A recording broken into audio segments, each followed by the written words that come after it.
আসসালামু আলাইকুম। শখের রান্নাঘর থেকে আমি হুসনিয়ারা সবাইকে স্বাগতম। আজকে আমি 1 কাপ গুঁড়া দুধ দিয়ে 1 কেজি গোলাপ জামুন মিষ্টি বানিয়ে দেখাবো। একদম দোকানের মতোই পারফেক্ট হবে। আমার এই ভিডিও প্রথম থেকে শেষ পর্যন্ত দেখলে যে কেউ এইরকম পারফেক্ট মিষ্টি বানাতে পারবেন। আশা করি ভালো লাগবে। তাহলে চলুন দেখে নিই। গোলাপ জামুন মিষ্টি বানাবো, এজন্য প্রথমে আমি একটা মিক্সিং বোলে নিয়ে নিচ্ছি গুঁড়া দুধ 1 কাপ। এখানে আমি ডিপ্লোমা ফুল ক্রিম গুঁড়া দুধ নিয়েছি। চেষ্টা করবেন ফুল ক্রিম গুঁড়া দুধ নেওয়ার। এখন দিয়ে দিচ্ছি ময়দা 1/3 কাপ। ময়দা আমি চেলে নিয়েছি। আর দিয়ে দিচ্ছি বেকিং পাউডার 1/2 চামচ। এখন ভালো করে মিক্স করে নিব। তারপরে দিয়ে দিচ্ছি ঘি 1 চামচ। ঘিয়ের পরিবর্তে বাটার গলিয়ে দিতে পারবেন। এখন ভালো করে ঘষে ঘষে মিক্স করে নিব। মিক্স করা হয়ে গেলে লিকুইড দুধ নিয়েছি 1/3 কাপ। আমি আগে জাল দিয়ে ঠান্ডা করে নিয়েছি। অল্প অল্প করে দিব আর মাখিয়ে নিব। এই ডোটা একটু সফট করে মেখে নিতে হবে, পরে শক্ত হয়ে যায়।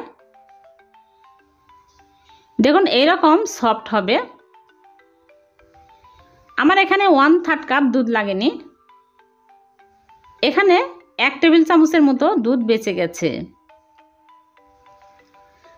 এখন আমি ঢেকে রেখে দেব 5 মিনিট। 5 মিনিটে সেট হয়ে যাবে।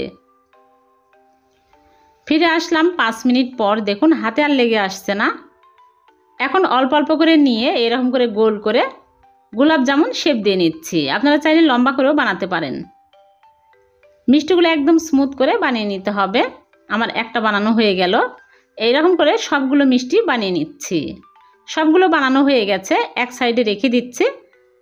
এখন ভেজে নিব। এর জন্য চুলায় প্যানে পরিমাণ মতো তেল দিয়ে তেল হালকা গরম করে নিয়েছি। একটা একটা করে দিয়ে দিচ্ছি। দিয়ে চুলার আঁচ মিডিয়াম টু লোয়ে রেখে উল্টে পাল্টে ভেজে নিতে হবে। হাই হিটে কিন্তু মিষ্টি ভাজা যাবে না, তাহলে মিষ্টি ভালো হবে না। অনবরত এরকম করে নেড়ে চেড়ে দিতে হবে, তাহলে সব সাইডে সুন্দর কালার আসবে। দেখুন আস্তে আস্তে অনেক সুন্দর কালার চলে আসছে। আমি এইরকম যখন কালার আসবে তখনই তুলে নিচ্ছি গোলাপ জামুন কালার করে।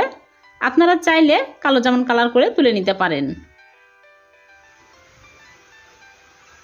দেখুন মিষ্টিগুলো অনেক সুন্দর হয়েছে, ফেটেও যায়নি। সবগুলো মিষ্টি সুন্দরভাবে ভাজা হয়েছে। এখন আমি এক সাইডে রেখে দিয়ে চিনির শিরা তৈরি করব।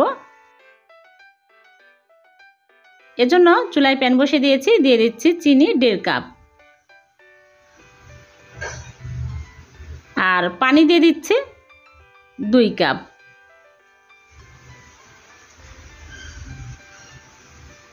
দুটো এলাচ মুখ ফাটিয়ে দিয়ে দিচ্ছি। এলাচের গুঁড়া দিলেও হবে। এখন নেড়ে চেড়ে জাল করে বলক তুলে নিব। একটা বলক চলে আসলে মিষ্টিগুলো দিয়ে দিতে হবে। দেখুন ভালোভাবে বলক চলে আসছে।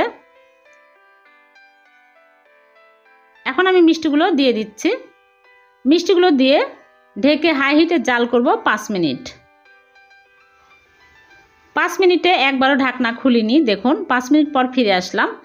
মিষ্টিগুলো হয়ে গেছে। এখন আমি চুলা থেকে নামিয়ে নিচ্ছি। চুলা থেকে নামিয়ে ঢেকে রেখে দেব 3 ঘন্টার জন্যে।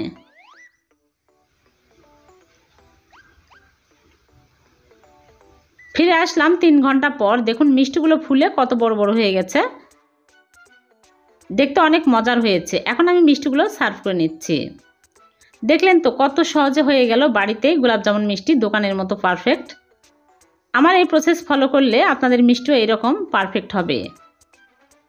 আমি একটা মিষ্টি কেটে দেখাচ্ছি। দেখুন কতটা মজার হয়েছে। এই মিষ্টি দেখে বোঝাই যাবে না যে বাড়িতে বানানো, একদম দোকানের মতোই পারফেক্ট হয়েছে। এরকম মিষ্টি যদি বাড়িতে বানানো যায় তাহলে দোকান থেকে কেনার কোনো প্রয়োজন হবে না। দেখুন মিষ্টিটা কত রস ঢুকেছে আর কতটা সফট হয়েছে। মিষ্টি দেখেই বোঝা যাচ্ছে যে কতটা মজার হয়েছে। আশা করি ভালো লেগেছে। ভালো লাগলে লাইক দিবেন, ফ্রেন্ডস ফ্যামিলির সাথে শেয়ার করবেন। আর এরকম নতুন নতুন রেসিপি পাওয়ার জন্য চ্যানেলটিকে সাবস্ক্রাইব করে রাখবেন। আবার দেখা হবে নতুন কোনো রেসিপিতে। সে পর্যন্ত ভালো থাকবেন। আল্লাহ হাফেজ।